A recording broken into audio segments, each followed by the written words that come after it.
عراق کے گورنر نے حضرت حسن بصری رحمۃ اللہ علیہ کو بلایا اور عرض کیا، اے امیر المؤمنین، یزید بن عبد الملک کو اللہ تعالیٰ نے مسند خلافت عطا کی ہے۔ جیسا کہ آپ کو معلوم ہے، کبھی کبھی وہ مجھے ایسے سرکاری خطوط ارسال کرتا ہے جن میں بعض ایسے اقدامات کرنے کا حکم ہوتا ہے جو انصاف کے خلاف ہوتے ہیں۔ کیا ایسے احکامات اختیار کرنے کا دینی لحاظ سے میرے لیے کوئی جواز نکلتا ہے؟ حضرت حسن بصری رحمۃ اللہ علیہ نے فرمایا، بسم اللہ الرحمن الرحیم۔ ناظرین، حضرت حسن بصری رحمۃ اللہ علیہ کا زمانہ ہے۔ آپ کی ایک شاگردہ جو باقاعدہ آپ کا درس سننے آتی تھی، نہایت عبادت گزار تھی، اس بیچاری کا جوانی میں خاوند چل بسا۔ اس نے دل میں سوچا، ایک بیٹا ہے، اگر میں دوسرا نکاح کر لوں گی تو مجھے دوسرا خاوند تو مل جائے گا، لیکن میرے بچے کی زندگی برباد ہو جائے گی۔ اب وہ بچہ جوان ہونے کے قریب ہے، یہی میرا سہارا سہی۔ لہٰذا اس عظیم ماں نے یہی سوچ کر اپنے جذبات کی قربانی دی۔ وہ ماں گھر میں بچے کا پورا خیال رکھتی، لیکن جب وہ بچہ گھر سے باہر نکل جاتا تو ماں سے نگرانی نہ ہو پاتی۔ اب اس بچے کے پاس مال کی کمی نہ تھی، اٹھتی ہوئی جوانی بھی تھی۔ یہ جوانی دیوانی مستانی ہو جاتی ہے، چنانچہ وہ بچہ بری صحبت میں گرفتار ہو گیا، شباب اور شراب کے کاموں میں مصروف ہو گیا۔ ماں برابر سمجھاتی لیکن بچے پر کچھ اثر نہ ہوتا۔ وہ اس کو حضرت حسن بصری رحمۃ اللہ علیہ کے پاس لے کر آتی۔ حضرت بھی اس کو کئی گھنٹے سمجھاتے لیکن اس بچے کا نیکی کی طرف رجحان ہی نہیں تھا۔ حضرت کے دل میں بھی یہ بات آئی کہ شاید اس کا دل پتھر بن گیا ہے، مہر لگ گئی ہے۔ بہرحال ماں تو ماں ہوتی ہے۔ ماں اسے پیار سے سمجھاتی رہی، میرے بیٹے نیک بن جاؤ، تمہاری زندگی اچھی ہو جائے گی۔ کئی سال برے کاموں میں لگ کر اس نے اپنی دولت کے ساتھ اپنی صحت بھی تباہ کر لی اور اس کے جسم میں لا علاج بیماریاں پیدا ہو گئیں۔ معاملہ یہاں تک آ پہنچا کہ اٹھنے کی بھی سکت نہ رہی اور بستر پر پڑ گیا۔ اب اس کو آخرت کا سفر سامنے نظر آنے لگا۔ ماں نے پھر سمجھایا، بیٹا تو نے اپنی زندگی تو خراب کر لی، اب آخرت بنا لے اور توبہ کر لے، اللہ بڑا غفور الرحیم ہے، وہ تمہارے تمام گناہوں کو معاف کر دے گا۔ جب ماں نے سمجھایا اس کے دل پر کچھ اثر ہوا۔ کہنے لگا، ماں میں کیسے توبہ کروں، میں نے تو بہت بڑے گناہ کیے ہیں۔ ماں نے کہا، بیٹا حضرت سے پوچھ لیتے ہیں۔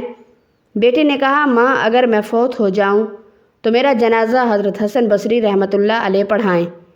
ماں حضرت کے پاس گئی۔ حضرت کھانے سے فارغ ہوئے تھے اور تھکے ہوئے تھے اور درس بھی دینا تھا، اس لیے قیلولہ کے لیے لیٹنا چاہتے تھے۔ ماں نے دروازہ کھٹکھٹایا، پوچھا کون؟ عرض کیا، حضرت میں آپ کی شاگردہ ہوں، میرا بچہ اب آخری حالت میں ہے، وہ توبہ کرنا چاہتا ہے، لہٰذا آپ گھر تشریف لے چلیں۔ حضرت نے سوچا، یہ پھر دھوکہ دے رہا ہے، میرا وقت ضائع کرے گا اور اپنا بھی کرے گا۔ سالوں گزر گئے، اب تک کوئی بات اثر نہ کر سکی، اب کیا کرے گی؟ کہنے لگے، میں اپنا وقت ضائع کیوں کروں، میں نہیں آتا۔ ماں نے کہا، حضرت اس نے تو یہ بھی کہا ہے کہ اگر میرا انتقال ہو جائے تو میرا جنازہ حضرت حسن بصری پڑھائیں۔ حضرت نے کہا، میں اس کے جنازہ کی نماز نہیں پڑھاؤں گا، اس نے تو کبھی نماز ہی نہیں پڑھی۔ اب وہ شاگردہ تھی، چپ کر گئی، روتی ہوئی گھر آ گئی۔ بیٹے نے پوچھا، کیا ہوا؟ ماں نے کہا، ایک طرف تیری حالت، دوسری طرف حضرت نے انکار کر دیا۔ اب یہ بات بچے نے سنی تو اس کے دل پر چوٹ لگی اور کہا، ماں میری ایک وصیت سن لیجئے۔ ماں نے پوچھا، بیٹا وہ کیا؟ کہا، امی میری وصیت یہ ہے کہ جب میری جان نکل جائے تو سب سے پہلے اپنا دوپٹہ میرے گلے میں ڈالنا، میری لاش کو کتے کی طرح صحن میں گھسیٹنا، جس طرح مرے ہوئے کتے کی لاش گھسیٹی جاتی ہے۔ ماں نے پوچھا، بیٹا وہ کیوں؟ اس نے کہا، امی اس لیے کہ دنیا والوں کو پتہ چل جائے کہ جو اپنے رب کا نافرمان اور ماں باپ کا نافرمان ہوتا ہے اس کا انجام یہ ہوا کرتا ہے۔ میری پیاری ماں، مجھے قبرستان میں دفن نہ کرنا۔ ماں نے کہا، وہ کیوں؟ کہا، ماں مجھے اسی صحن میں دفن کر دینا، ایسا نہ ہو کہ میرے گناہوں کی وجہ سے قبرستان کے مردوں کو تکلیف پہنچے۔ جس وقت نوجوان نے ٹوٹے دل سے عاجزی کی یہ بات کہی تو پروردگار کو اس کی یہ بات اچھی لگی، روح قبض ہو گئی، ابھی روح نکلی ہی تھی۔ ماں آنکھیں بند کر رہی تھی تو دروازے پر دستک ہوئی۔ پوچھا، کون؟ جواب آیا، حسن بصری ہوں۔ کہا، حضرت آپ کیسے؟ فرمایا، جب میں نے تمہیں جواب دے دیا، خواب میں اللہ رب العزت کی طرف سے اشارہ ہوا کہ حسن بصری تو میرا کیسا ولی ہے، میرے ایک ولی کا جنازہ پڑھنے سے انکار کرتا ہے۔ میں سمجھ گیا کہ اللہ نے تیرے بیٹے کی توبہ قبول کر لی ہے، تیرے بچے کی نماز جنازہ پڑھنے کے لیے حسن بصری کھڑا ہے۔ اے اللہ تو کتنا کریم ہے کہ مرنے سے چند لمحہ پہلے اگر کوئی بندہ شرمندہ ہو جاتا ہے تو اس کی زندگی کے گناہوں کو معاف کر دیتا ہے۔ ناظرین، حضرت حسن بصری رحمۃ اللہ علیہ کو جابر و ظالم حکمرانوں کے ساتھ کئی مرتبہ ایسی نوعیت کا پالا پڑا، لیکن آپ ہر دفعہ اللہ تعالیٰ کے فضل و کرم سے حکمرانوں کی نگاہ میں محترم اور ان کے دلوں پر اپنی عظمت و خودداری کے گہرے نقوش ثبت کر کے واپس لوٹے۔ اسی قسم کا ایک حیرت انگیز واقعہ اس وقت پیش آیا جب خدا ترس، منصف مزاج، سادہ منش، پاک بین، پاک طنیت، خوش گہرا اور پاکیزہ خو خلیفۃ المسلمین حضرت عمر بن عبدالعزیز رحمۃ اللہ علیہ کی وفات حسرت آیات کے بعد یزید بن عبد الملک مسند خلافت پر جلوہ گر ہوا۔ اس نے عمر بن حبیرہ فزاری کو عراق کا گورنر مقرر کیا، پھر اس کے اختیارات میں اضافہ کر کے خراسان کا علاقہ بھی اس کے ماتحت کر دیا۔ یزید بن عبد الملک نے عنان اقتدار سنبھالتے ہی ایسا طرز عمل اختیار کیا جو سلف صالحین کے طرز عمل کے بالکل برعکس تھا۔ وہ اپنے گورنر عمر بن حبیرہ کو کثرت سے خط لکھتا اور ان خطوط میں ایسے احکامات جاری کرتا جو بسا اوقات حق کے منافی ہوتے اور انہیں فوری طور پر نافذ کرنے کا حکم دیتا۔ ایک دن عمر بن حبیرہ نے حسن بصری اور عامر بن شرحبیل کو مشورے کے لیے بلایا اور عرض کیا، امیر المؤمنین یزید بن عبد الملک کو اللہ تعالیٰ نے مسند خلافت عطا کی ہے۔ جیسا کہ آپ کو معلوم ہے، اس نے مجھے عراق اور خراسان کا گورنر مقرر کیا ہے۔ کبھی کبھی وہ مجھے ایسے سرکاری خطوط ارسال کرتا ہے جن میں بعض ایسے اقدامات کرنے کا حکم ہوتا ہے جو میرے نزدیک مبنی بر انصاف نہیں ہوتے۔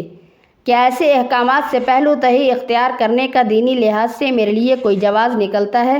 حضرت عامر بن شرحبیل نے ایسا جواب دیا جس میں خلیفہ کے لیے نرم رویہ اور گورنر کو خوش کرنے کا انداز پایا جاتا ہے، لیکن حضرت حسن بصری رحمۃ اللہ علیہ خاموش بیٹھے رہے۔ گورنر عمر بن حبیرہ نے حضرت حسن بصری رحمۃ اللہ علیہ کی طرف دیکھا اور کہا، ابو سعید، آپ کی اس سلسلہ میں کیا رائے ہے؟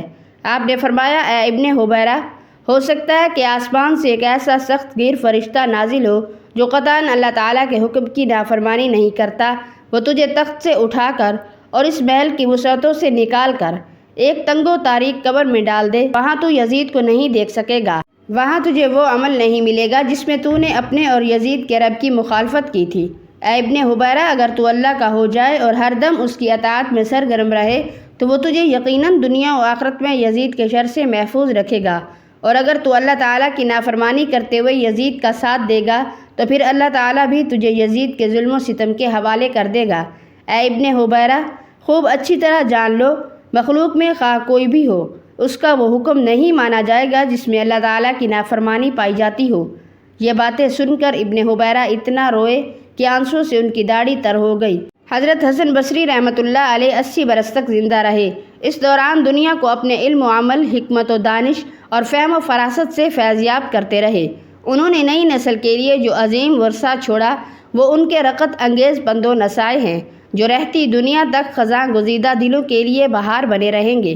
ان کی نصیحتیں دلوں میں گداز اور ارتعاش پیدا کرتی رہیں گی۔ ان کے رقت انگیز مواعظ کے اثر کی بنا پر احساس ندامت سے آنکھوں میں آنسوں کی جھڑیاں لگتی رہیں گی، بےتاب آنسو بہتے رہیں گے، پریشان حال لوگوں کو رہنمائی ملتی رہے گی اور غفلت شعار انسانوں کو دنیا کی حقیقت سے آگاہی حاصل ہوتی رہے گی۔